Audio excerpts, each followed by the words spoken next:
We've called this series Meeting Our Moment. And so wherever you are, I hope you'll enjoy meeting these remarkable people and meeting our moment through them.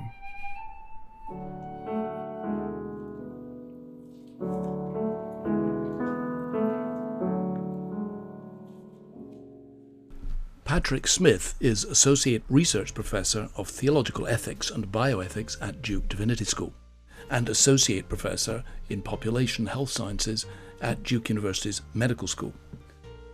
He's also a Senior Fellow at the Kenan Institute for Ethics at Duke and Director of Bioethics Programs at the Trent Center for Bioethics, Humanities and History of Medicine at Duke's School of Medicine.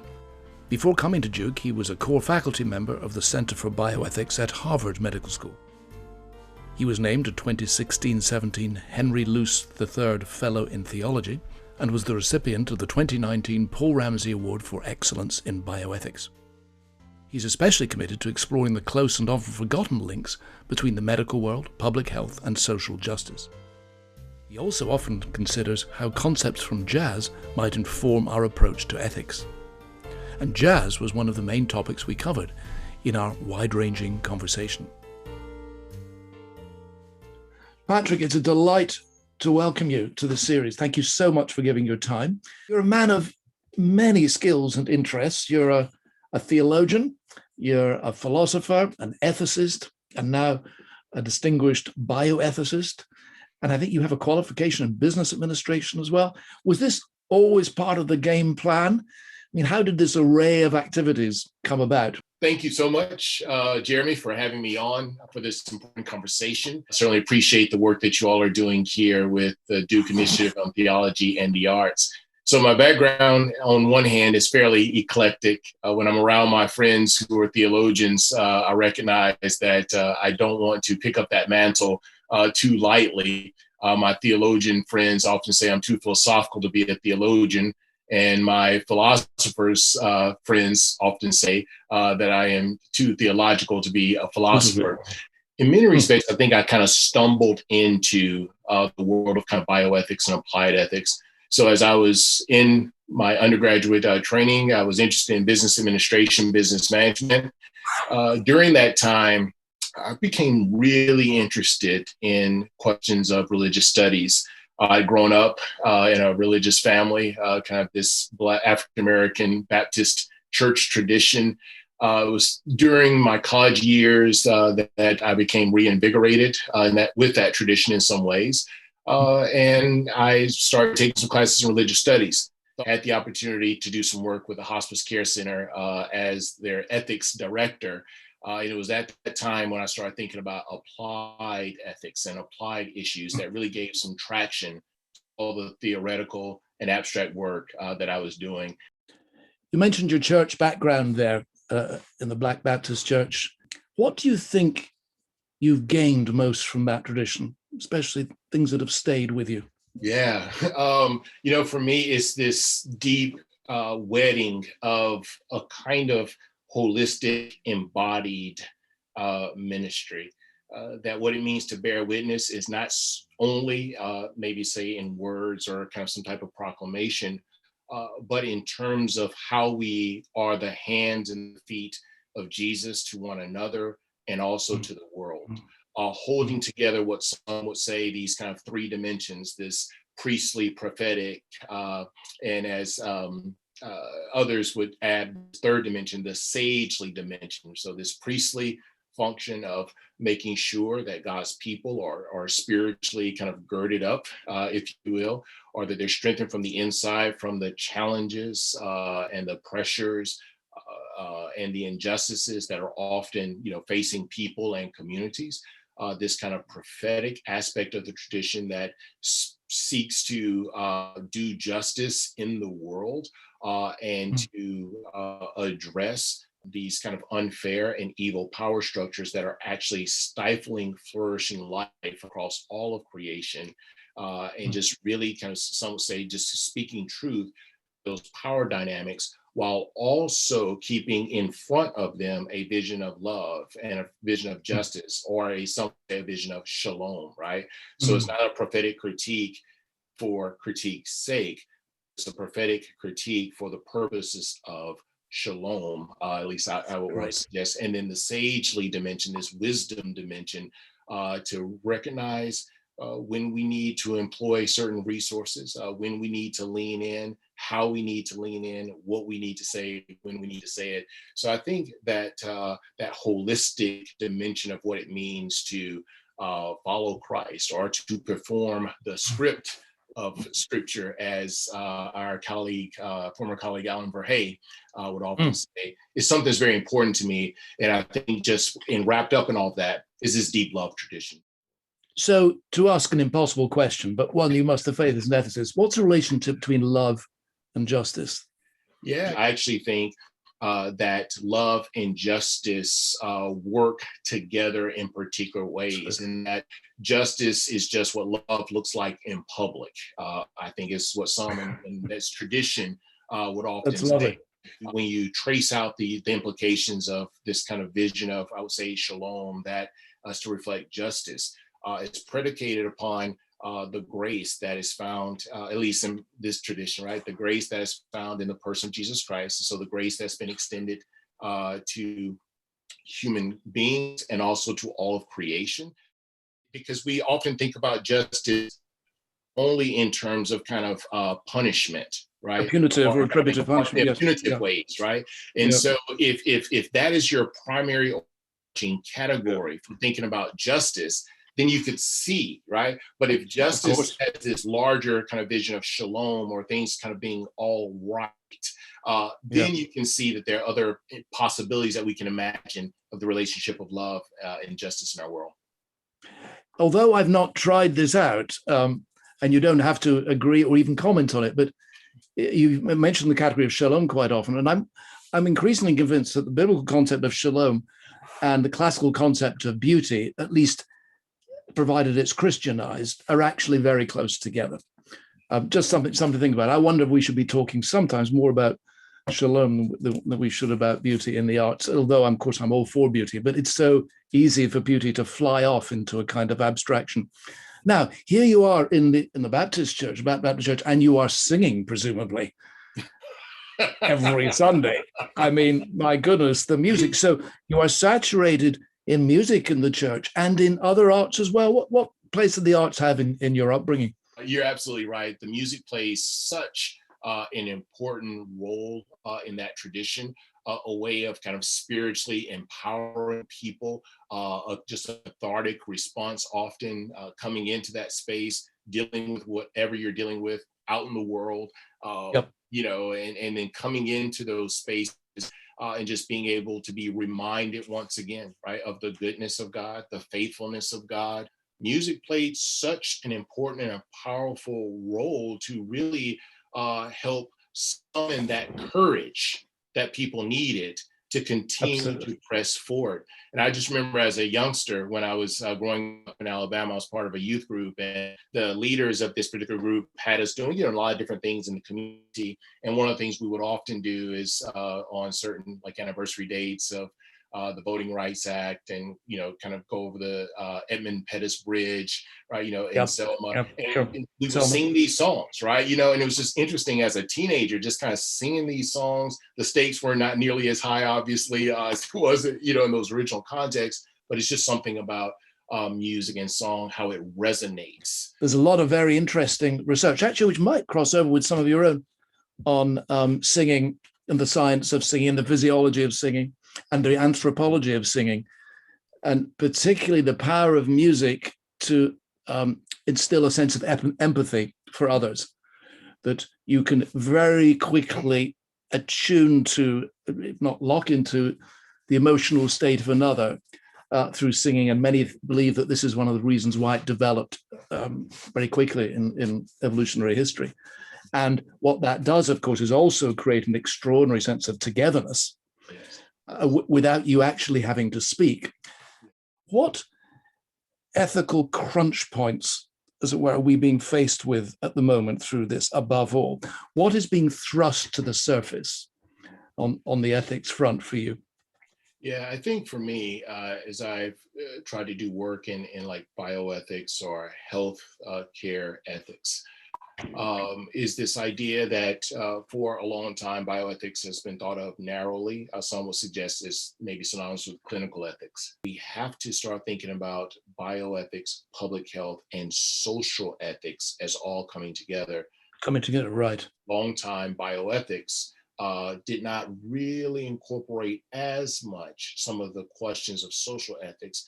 Oftentimes it was left to public health, and then public health was doing a lot of the empirical work, but at times it was stopping short of doing the social ethical work. And I think what this pandemic has shown us, that as COVID-19 presents pathologically in our physical bodies, we see questions of racism and low socioeconomic status that is often due to arrangements of kind of unjust, policies in different ways, is now expressing itself in a pathology of our body politic. And so we don't have the luxury of just dealing with the pathology in our physical bodies without also giving consideration to the pathologies that infect our body politic. And so that's the primary challenge that we have kind of going forward. Yeah, extraordinary and very helpful summary. One thing that comes to my mind, maybe a little bit kind of elementary, but social distancing naturally means that if you're going to talk about an ethic that is embodied and social, that's pretty hard. Yes. It's and they're putting a huge strain on even trying to, well, obviously to practice it, but perhaps even theorize it without bodies. Yeah. And that's very elementary, but that must be a challenge as well, is it? Yeah, absolutely. I mean, especially for a kind of Christian ethic that is, talk about what does it mean to really love our neighbor? And, if we are informed by that story or the parable of, Jesus in terms of the Good Samaritan, right? That's a very embodied parable, right? In terms of embodied ethic, right? That is pushing. And so this is really challenging us to ask, what does love of neighbor look like in the midst of a pandemic, and not the kind of worshiping and getting together just because, well, we just want kind of freedom of expression because do, right? I mean, which I think is kind of problematic, but a kind of expression of love that says, you know what, I need to be as responsible as I possibly can, meaning that I need to kind of, maybe lay low, social distance, but then also figure out how we can have covenant community with those who may not have people at home or have other types of resources. So then my responsibility of kind of socially distance in other ways allows me the freedom to be the hands and the feet of Jesus to a neighbor or somebody in a small covenant community, right? But we're interdependent with one another within nature, within the various aspects of the biosphere. And this brings with it, I think, should bring with it a certain kind of humility and recognition that I just can't do without others. And this is what Martin Luther King Jr. talked about, is this, look, we're caught in an inescapable network of mutuality in this world house. He said we have to learn to live together as neighbors, or we will certainly perish together as fools. And I think that this is some of what we're wrestling with right now. One of the things that's always fascinated me about the arts is that if you are an artist, you're very aware that whatever you say, particularly with the medium of an art, will never encapsulate or enclose what you're dealing with. That's the way that art operates. It has multiple elusiveness, multiple meanings, as it were, they're flowing in every direction. So, and engaging art, we're aware that however much you say about it or try to encapsulate it or whatever, you never get to the end of it. So the arts are a wonderful reminder of our not being in total control of the world, of our not being able to capture every mystery.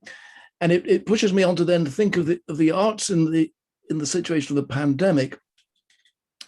One of the most obvious ways in which the arts are bound to play a role is in just sustaining people in some kind of hope, presumably. I mean, have you thought at all about either, I don't know what, music or visual art or literature or whatever can do for people, and indeed why the church needs to listen and practice the art, what the arts can do for people in situations like this? Yeah, that's wow, a big question. Yeah, no, it is. And you know, Jeremy, I'm going to count on you to keep me honest in my response to you with the various parts that you have raised. And I do think that the arts, visual as well as the music arts, dance, all of them have a way of reestablishing hope. Toni Morrison years ago, there was a time when she was really discouraged by some political, you know, shifts that had taken place, right, in our country. And so one of her friends, who's a fellow artist, I believe, gave her a call and just asked, kind of, you know, how are you doing? And so Toni Morrison responded by saying something along the lines of, "Oh, I'm not doing so good. I'm really just depressed and discouraged." And this fellow artist, you know, kind of came back at her and just said, "No, no, no, no." He was like, "This is the time that artists are to do their work in times of moral and political and spiritual upheaval." And basically saying this is the time that artists do language. And in essence, he was saying, you're up now, right? It is your turn, right, to kind of lean in. And she was saying, you know, how, as she recounted that story in a small essay from, you know, several years ago now, you know, it was just this idea of recognizing the role that artists play at a particular time, at a particular moment, right, to do language, right, or to do their craft. Because that is the unique and powerful role that they play. I mean, you know, you think that's about, a lovely story. That's oh lovely. yes, I agree, and sometimes I have to remind myself of it, you know, as well. In those times of moral and political and spiritual upheaval, that's when artists really get to work in terms of their craft. I mean, even somebody like, you know, Langston Hughes, when we're thinking about all the things that were going on this summer with you know, responses to the killing of unarmed Black people and the kind of protests there, all the questions with the pandemic. You know, you think about somebody like Langston Hughes. What happens to a dream deferred? Does it dry up like a raisin in the sun, or fester like a sore and then run? Does it stink like rotten meat, or crust and sugar over like a syrupy sweet? Maybe it just sags like a heavy load, or does it explode? Right? This My idea goodness. My this goodness. Yeah. idea that just saying this dream deferred, in other words, a kind of a disenfranchisement, right, of people. What do you think is going to happen, right, given who we are as human beings and relationships and questions of justice and how this is expressed? And I raise Hughes' poem because it gives an insight to say, wait a minute, there's a volatile situation here, and we have to give attention to this. And then the question becomes, how might we begin to wrestle with this? There's a piece, Jeremy, about the Wells window. September 15th, 1963, there was a bomb that was set off 16th Street Baptist Church in Birmingham, Alabama, after a Sunday school. And there were, you know, 4 little girls killed, many injured. Those 4 little girls, Addie Mae Collins, Cynthia Wesley, Carol Robertson, and Carol Denise McNair, right? Those 4 beautiful Black girls who were killed on that day.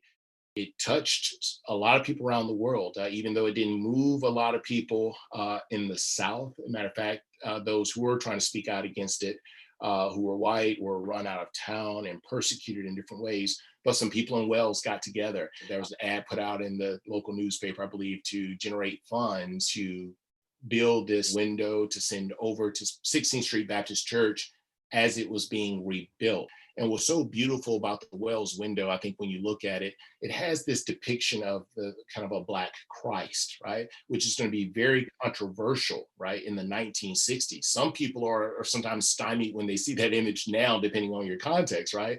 But think about it in the 1960s, identification of this Jesus figure who identifies with the suffering and the pain and the lynchings and the bombings of Black people. Then you see the arms outstretched. Again, that openness, right? The arms stretched wide, which creates a kind of vulnerability. The right hand is the palm facing outward, kind of as an act of resistance, of holding back hate in the world and hate from coming into the body, so to speak. And then there's a left hand extended out for this notion of kind of forgiveness or love and perhaps reconciliation. When I see that image, or I have it, you know, in different places here and there, at one time, right? One glance, it can give me a sense of hope.